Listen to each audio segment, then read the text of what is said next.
Thank you جناب chairman.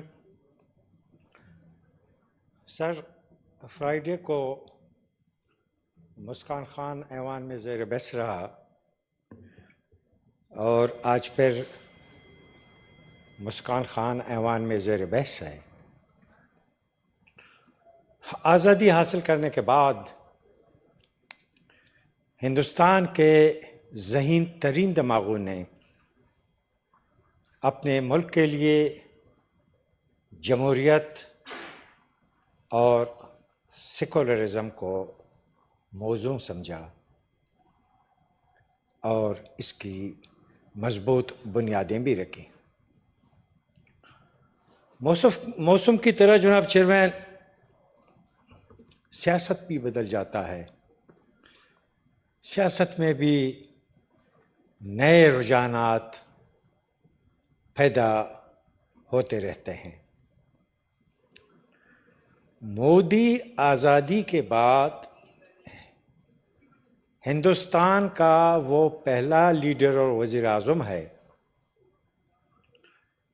جو پوری آبادی کو مذہبی بنیادوں پر اپنوں اور غیروں میں تقسیم کرتا ہے، جو جمہوری فکر اور سیکولرزم کے اصولوں سے براہ راست ٹکراتا ہے، جو ہندوستان کی اپنی آئین کے بالکل عین ضد ہے. یہ بات جناب چیئرمین یاد رکھنے کے قابل ہے. مودی ہندوستان کا ضیاء الحق ہے.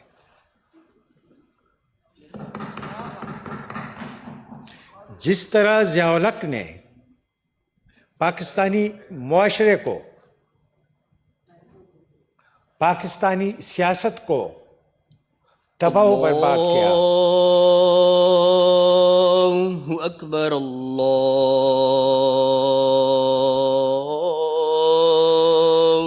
اکبر. ڈاکٹر صاحب تشریف رکھیں. اللہ اکبر، اللہ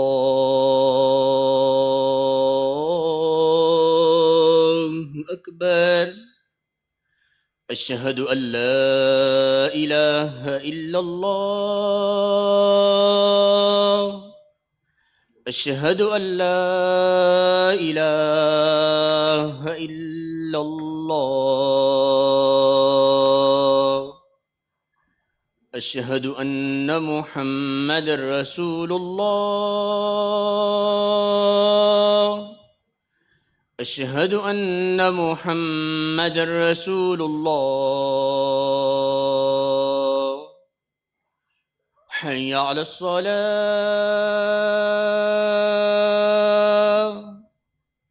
حی علی الصلاة،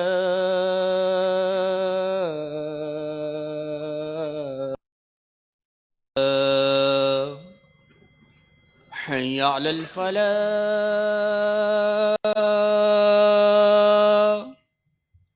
حی علی الفلاح.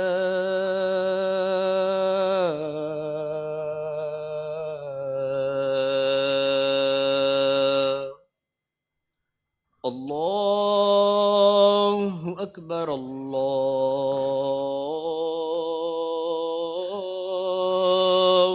اکبر. لا الہ الا اللہ. جزاک اللہ. سینیٹر صاحب اگر آپ اسپیچ مختصر کریں پھر نماز کا وقفہ بھی کریں گے. نہیں سر، یہ بہت مختصر ہے. اچھا ٹھیک. میں سر دہراتا ہوں کہ مودی ہندوستان کا ضیاء الحق ہے. جس طرح ضیاء الحق نے پاکستانی معاشرے کو، پاکستانی سیاست کو تباہ و برباد کیا، یہی کام اب مودی ہندوستان میں کر رہے ہیں.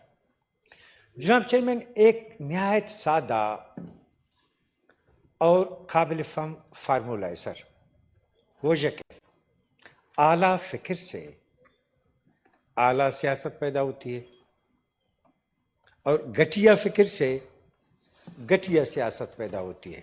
مثال کے طور پر ایوب خان اور یحییٰ خان کی فکر گٹھیے تھی، اس لیے ملک ٹوٹا. جنرل مشرف کی فکر گٹھیے تھی، جس نے ہم بلوچوں کو آگ کے دریا میں